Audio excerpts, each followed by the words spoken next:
je vais pas utiliser aujourd'hui, je vais pas entrer en contact directement avec les gens. Je vais simplement laisser passer la connexion, ce qui me vient comme j'ai toujours procédé en voyance.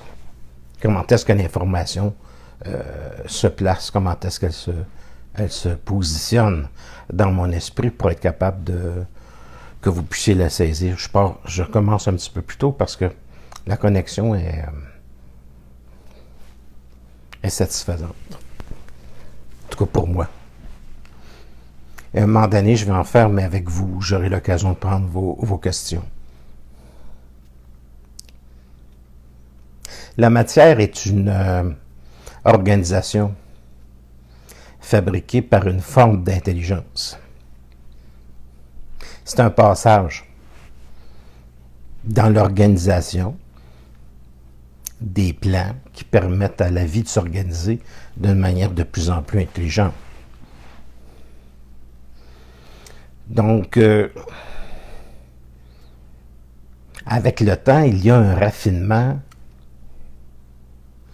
dans le processus de cette forme de minéralisation, de la densification qu'on appelle de la matière. Et de l'intelligence, c'est assez spécial. Parce que l'intelligence, c'est transformer la matière. Donc, c'est la raffiner. C'est pas s'en passer. C'est prendre de la roche, c'est prendre ce qui est extrêmement densifié pour en arriver à soustraire l'intelligence, la transformation de ce qu'on appelle le minéral. Mais évidemment, le minéral, comme tous les autres plans de la conscience, que ce soit humaine ou extradimensionnelle, elle n'appartient pas uniquement à la conscience humaine. C'est une conscience qui est cosmique, c'est une conscience qui est voulue par le développement du cosmos dans lequel nous on vit. Donc l'intelligence suprême, c'est pas quelque chose qui vient de l'être humain, c'est quelque chose qui se manifeste à travers l'être humain, qui prend son passage à travers l'être humain pour qu'il devienne de plus en plus raffiné au niveau de ses civilisations. Donc, du minéral. Je dirais même qu'il y avait une énergie électrique sur Terre avant le minéral. Et cette énergie électrique, c'est ce qui a donné, c'est ce qui a permis à l'être humain d'avoir de l'âme. Donc Gaïa, pour ceux qui connaissent Gaïa, c'est une intelligence de base, puis c'est une intelligence totale. C'est Ouroboros, c'est une intelligence d'organisation totale. On ne peut pas passer à un niveau de l'intelligence qui est supérieur sans passer par le plan extrêmement densifié de la matière. Puis il en est de même pour l'organisation de la pensée humaine, et il en est de même pour l'organisation des civilisations sur Terre. Les civilisations sur Terre vont se défaire graduellement du plan dense de la matière. Mais les évolutions, ce ne sont pas des choses qui se font nécessairement toujours dans la douceur. Lorsque vous avez, c'est la fin par exemple d'une certaine forme de vie sur Terre, je ne parle pas des êtres humains, je parle des dinosaures, à un moment donné, tu vas avoir une comète, et puis tu vas avoir la fin de ces civilisations extrêmement reptiliennes, qui n'ont plus à vivre sur Terre pour, dans la mutation de la conscience de l'être humain, laisser la possibilité à l'être humain qui possède une masse cervicale beaucoup plus élevée, des liaisons chimiques beaucoup plus complexes que de brouter de l'herbe, en haut d'un troisième étage d'un arbre ou d'un dixième. Et il passe à... Donc, ça donne l'être humain qui a une capacité absolument extraordinaire de se donner des outils qui vont permettre le développement de sa conscience et des outils qui sont extraordinaires comme ceux que l'on envoie sur Mars présentement, donc Persévérance, puis tout ce qui s'est passé, les hommes sur la Lune, puis tout le développement de la technologie que nous possédons. Que ça peut se revirer contre nous, ça c'est autre chose, je ne vais pas aborder ça aujourd'hui. Et l'intelligence absolue de l'être humain ne peut pas se retourner contre l'être humain. Quand c'est très intelligent, quand vous accédez à votre intelligence ne peut pas se retourner contre vous. Ce qui peut se retourner contre vous, c'est quand il y a un manque d'intelligence. Ça peut se retourner contre nous. Parce qu'on n'est pas seul sur la Terre. Tu as des plans visibles, tu as des plans invisibles, avec lesquels nous, on cohabite. Tu as des plans qui sont dans la mort, qui sont très subtils, puis tu as des plans extradimensionnels avec lesquels les gens ont accès assez régulièrement, qui viennent perturber parfois le comportement humain. Je dis parfois parce que ce qui était permis au niveau des connexions, au début des civilisations, pour moi c'est le début des civilisations, je vais vous donner un exemple. Au Moyen Âge, c'était permis beaucoup plus facilement pour un être humain de faire de la lévitation, ou de rencontrer d'autres plans, ou passer à travers un mur. C'était beaucoup plus permis. Mais aujourd'hui, ça ne l'est plus pour la simple raison que si ça se faisait, à cause de l'Internet, à cause des moyens de télécommunication qu'on possède, ça révolutionnerait extrêmement rapidement les gens. Et il y a des gens qui seraient pas capables d'absorber l'information. Et c'est pas intelligent. Des gens qui sont pas capables d'absorber l'information, généralement, ils deviennent fous. Donc, l'évolution dans une civilisation, que ça passe du minéral à l'être humain, ça a pris 4,5 milliards d'années, ce sont des évolutions qui se font extrêmement lentement pour que l'être humain soit capable d'absorber l'expérience émotive et qu'il puisse amener la sagesse de son évolution dans la civilisation. Donc, c'est la raison pour laquelle les choses se font lentement et que même des fois, ça peut nous sembler éternel. C'est pas une question d'ego, c'est une question d'intelligence. Si vous placez l'ego dans votre équation, vous allez comprendre que pour l'ego, les choses sont toujours trop longues. Pour les émotions de l'homme, c'est toujours trop long. Parce que nous, on habite un corps, puis un corps qui se transforme. On n'a pas les choses qu'on veut, on a les choses que l'on est au niveau de la conscience. Donc, lorsque on a quitté le domaine minéral, mais on en contient beaucoup à l'intérieur de notre corps, éventuellement, l'être humain, dans des civilisations futures, ne vivra plus au niveau de la matière telle qu'on la connaît présentement. C'est-à-dire qu'il va se dématérialiser dans un premier temps par sa pensée. Il va être capable de sortir de son corps. Et il pourra faire des expériences de décorporation beaucoup plus facilement. Lorsqu'il va être habitué de séparer ces deux énergies subtiles, donc l'énergie physique, l'énergie de la décorporation, il va être capable à ce moment-là de ne plus réintégrer son corps. Et c'est à ce moment-là que le monde qu'on appelle minéral, qu'on appelle le monde de la matière tel que l'on l'a connu, va être éteint. Et ce qui est vrai pour la planète Terre, le fonctionnement énergétique est vrai pour tout ce qui est dans le cosmos. Donc la dimension de la matérialité dans le cosmos, c'est une étape qui est très courte.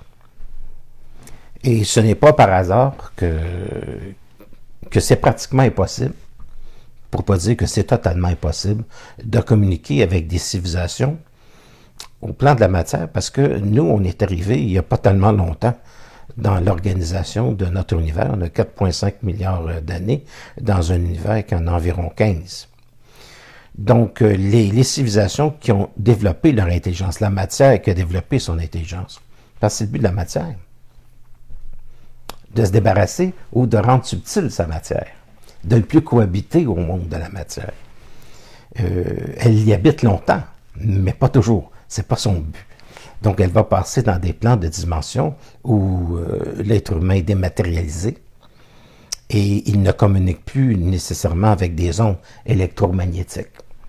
Donc, si vous voulez un petit peu voir juste l'évolution technologique depuis les 15 dernières années sur la Terre, puis vous regardez les 50 dernières années et les 100 dernières années, et vous allez vous apercevoir à quel degré que l'évolution est phénoménale.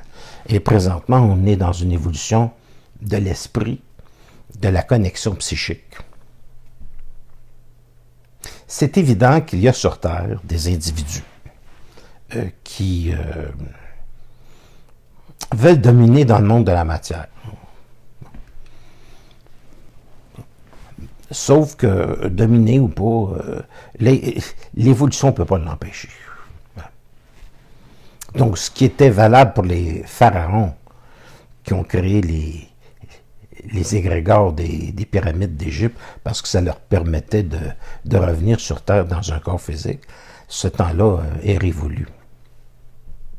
Parce qu'on est rendu à l'ère d'une dématérialisation qui fait que c'est plus nécessaire pour être bien, pour être total, pour être dans son intelligence, pour être au pinacle de son intelligence. Il est capable de vivre dans un autre plan où il va ressentir sa sérénité puis sa paix qui est totale, sans que ça soit la mort qui amène cette chose. Parce que l'être humain doit vivre à des niveaux qui ne sont plus lourds. Et d'ailleurs, plus vous regardez une science, plus vous regardez une vie, plus elle est intelligente, plus elle est facile, moins elle est lourde. La capacité de l'intelligence, c'est de faire en sorte que ça soit de plus en plus facile pour lui de vivre sur Terre. De plus en plus. Il se donne des outils. Bon, ben, l'outil de l'intelligence, c'est de rendre sa vie extraordinairement facile. Puis il n'y a rien qui peut empêcher ça, parce que ça, c'est pas une décision qui vient de l'être humain. C'est pas une décision que vous pouvez prendre, que moi je peux prendre. C'est pas comme ça que ça fonctionne. C'est une décision que, quand l'être humain est rendu là, il est rendu là, et à ce moment-là, il est capable de, subtilement, au tout début, d'entrer en contact avec des plans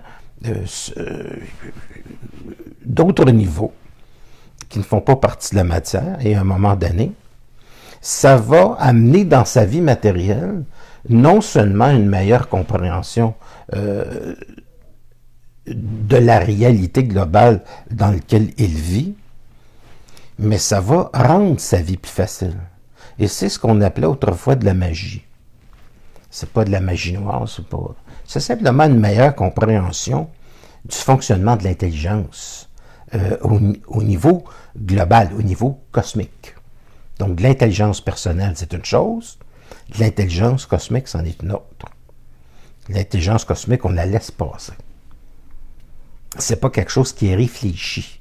À partir du moment où vous prenez de l'intelligence cosmique puis que vous commencez à écrire dans un livre, vous allez avoir la résonance d'une intelligence cosmique.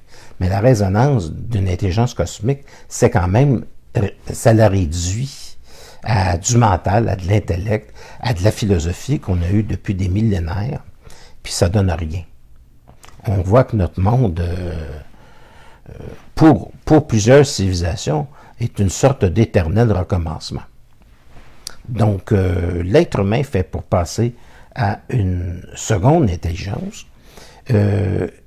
Évidemment, les intelligences, comme je le disais tantôt, peuvent venir par des chocs.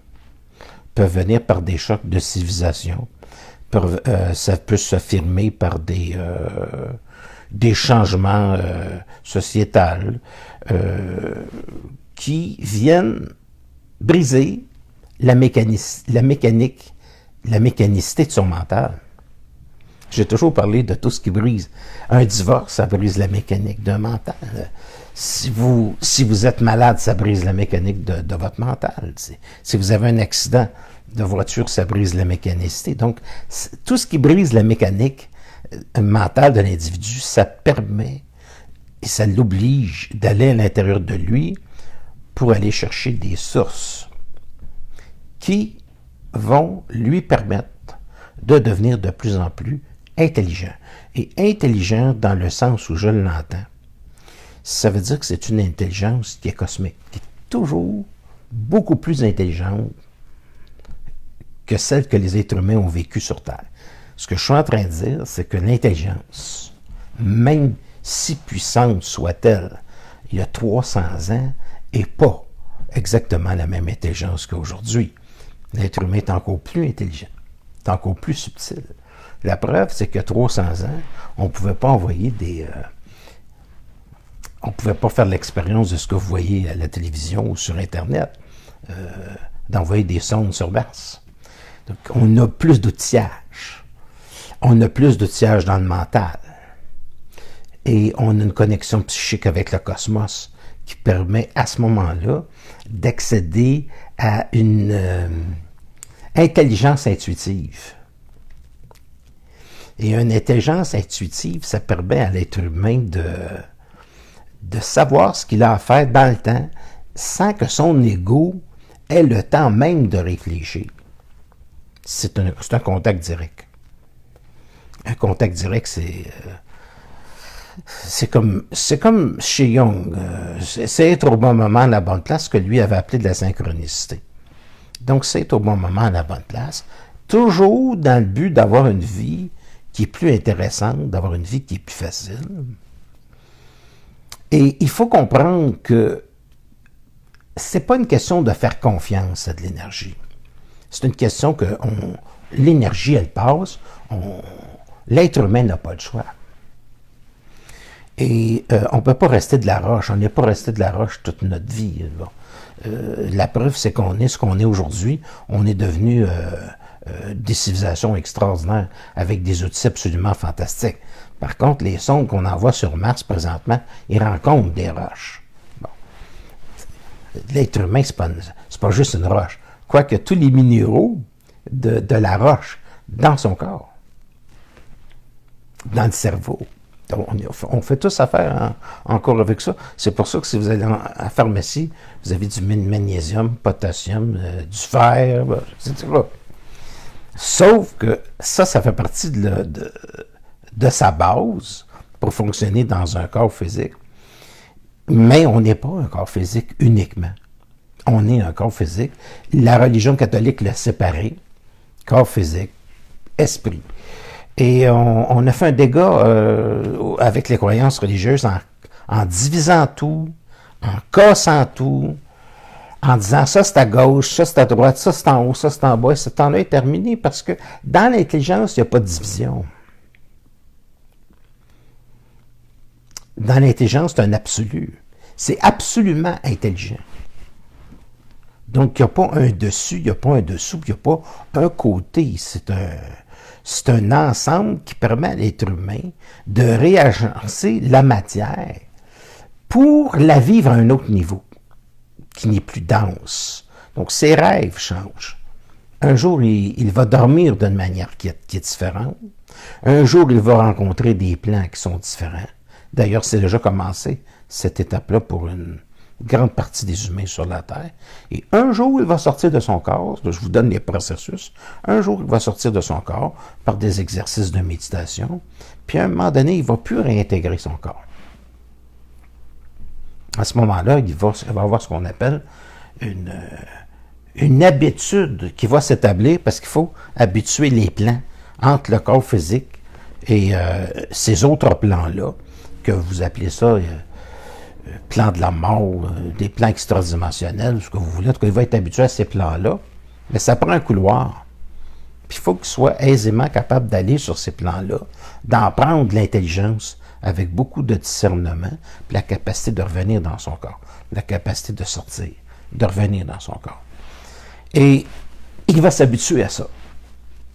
Et on va être capable, avec des appareils connectés sur les éléments électrochimiques du cerveau, de voir les images qui sont sur ces plans-là.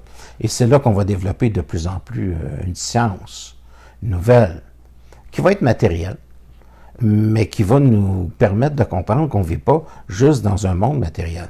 Et là, ça va devenir un monde très intéressant. Ce qu'on explore aujourd'hui pour l'astrophysique, on va l'explorer dans très bientôt pour l'esprit. Ça s'en vient. Alors, ça s'en vient extrêmement rapidement. Et ça va être quelque chose de vraiment extraordinaire. Ça va changer l'humanité. Si vous vous rendez compte qu'il y a quelque chose en vous qui est immortel, qui n'a pas d'espace, qui n'a pas de temps et qui a toujours existé, ça devient très intéressant pour l'être humain de poursuivre une aventure qui est extraordinaire dans la projection de cet infini-là. Donc, un être humain, dans sa conscience, il passe d'une intelligence terrienne, d'une mémoire terrienne, d'une émotion terrienne, à une intelligence qui est cosmique, à une intelligence qui est infinie, et à une intelligence qui n'a pas besoin d'être réfléchie, mais qui a simplement besoin d'être expérimentée. Alors, je vous laisse là-dessus. Ce fut un immense plaisir. Je vous dis à la prochaine. De temps en temps, je vais en faire comme ça des... comment je pourrais dire? C'est connecté. Puis, je peux aller plus loin, plus loin, plus loin. Mais on va commencer ça tranquillement. Puis, c'est un grand plaisir. Merci beaucoup.